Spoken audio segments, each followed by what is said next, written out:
When young women join Girls on Boards, they are placed with a coach, which is typically a woman who herself has been on a board. They also go through diversity on boards training and gender-based analysis training. The importance of doing all of that is to ensure that they are well poised to be important members of the board that we place them on. So knowing that we place you with a coach, we put you through some training, we have you do some one-on-one, some portal work with the other future board members. Michelle, can you tell me what has been the best part for you so far? So definitely for me the best part was the mentorship that I received throughout the program. So both being on the board and being placed with another board member who I check in with before board meetings, who I review material with and can ask questions to. That's really helped because there are things that I'm not always confident asking at the board meeting. So to know that I have this setting and this person that I can really turn to for more information and assistance, that's really helpful. Mm-hmm. Throughout the program, I did have a coach who was fantastic in terms of really grounding the material that we were learning in the course in her experience on a board, and also letting me know what I can expect being a member of the board and when I might run into certain problems. So the mentorship is definitely what I took away and what for me has been the best part of the program. And you'll likely have that person in your life forever now too, which is always nice. Mm-hmm. Yeah.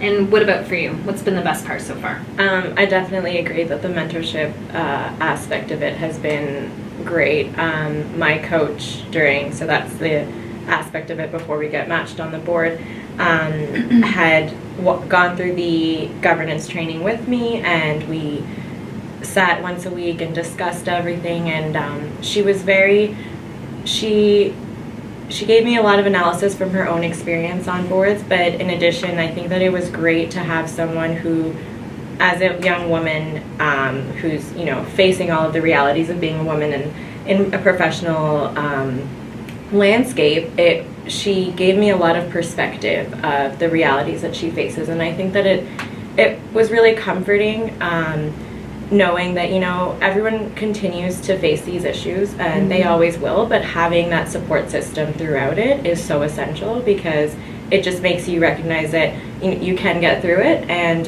there will always be someone along the way. And like you said, these relationships will last a very long time, and they have continued to, and my coach is still always checking in and making sure everything's going okay, and I really appreciate her for that. Yeah, that's great. So I think at Girls 20, it's really important for us that we anchor all of our programs in the notion that young women really need three things. One is confidence, one is skills, and the other is networks with opportunities. I think the networks and opportunities come from being on these boards, meeting all these different people, and then I think the skills definitely comes from the training that's provided. But Michelle, we'll start with you. What about with confidence? Has being part of Girls on Boards improved your confidence, and if so, how? I definitely think it has. Before Girls on Boards, I don't think I was fully aware of what skills and what value I brought to the space that I was in, whether it be at work or some sort of extracurricular space, whatever communities I'm in. But being on the board and knowing that I'm a part of this program that focuses on amplifying the voices of young women, I knew that this was a space where my voice would be valued, and I really had to reflect on what perspectives, what unique ideas do I have that come from my lived experience and would help to benefit the board that I'm sitting on. So in that reflection, I really found value in myself and my experience and what I have to offer. Mm-hmm. I think that a lot of the confidence came, again, from support systems. My mentor on the board, who is a board of director of the board as well, and the board that I'm on is the Walrus Foundation. She kept in touch with me during the entire process before and after the board meetings, and I remember my first phone call before my first board meeting with the chair and with my mentor and with a couple of other members of the board, and I was so nervous. Like, my voice was cracking. I was like, am I saying the right thing? Because it was really just an introductory call to, orient me with everything before the actual meeting. And when I got to the meeting is when I realized that, you know what, everyone has a unique perspective at the table, and that everyone's voice really means something, and that I have something to contribute. And I think it wasn't until I actually got into that room that I recognized that everyone is unique, everyone at this table, and again, like, it's all about intersectionality, that, everyone has a different lived experience and that everyone has something to contribute. And by the board showing support and bringing in a younger woman, they're open to those ideas, and that really did help with my confidence in terms of having a say at the table. And that experience. That kind of leads into my next question. So when we reach out to potential boards, they'll often say, what do we get out of it? And I will say, you get a wonderful young woman. So what would you guys add to that? What do you think boards get out of this when they make room at the table for somebody who typically hasn't been on a board or had space at that kind of table? I would say the skills and the talents and the value that young women bring to a board differ with every young woman, because our experiences are so different, our perspectives are unique, intersectionality is a thing, and for example, as a Black woman, I bring certain views or ideas or a perspective that I think is just so obvious because this is something that I've lived through my whole life, or a way that I just naturally, or an inclination that I tend to take, but it may not be so obvious to other people. And so I think that being given an opportunity to engage in these spaces and to share that perspective is great for me, but also benefits whatever board that I'm on. And I hope that the Elizabeth Fry Society, which is the board that I sit on, would feel the same. I know they do. They've said so much. And what about you? What do you think? I think that it's really important for boards to reflect the reality of society, and especially at the Walrus Foundation, where it's about engagement and content within Canada and what's happening in Canada. There's so many different faces and perspectives that are relevant, and I think that having an individual who is also representative of the Canadian population is an asset for the board. And I think that as Michelle said, everyone has a unique perspective, and that the more young voices you have, the more perspectives you will get. And they won't all be the same perspectives, but it'll definitely be a contributing one that will be beneficial. Yes, definitely. And I think, also what I've heard from many of the girls on boards is that they also bring a digital understanding of things that don't necessarily exist yet within certain organizations. And so, a few of them have said they want me to help on social media. And I'm like, that's great, because that's a very specific skill that young women can often bring to the table that isn't there. So it's the importance of that lived experience, and then those kind of harder skills that I think are always really appreciated. Yeah, exactly. Yeah. As the Walrus becomes more and more digital, having a younger voice and someone who's in that space is relevant to the board, because Absolutely. we bring more of those voices to their attention. Well, that's great.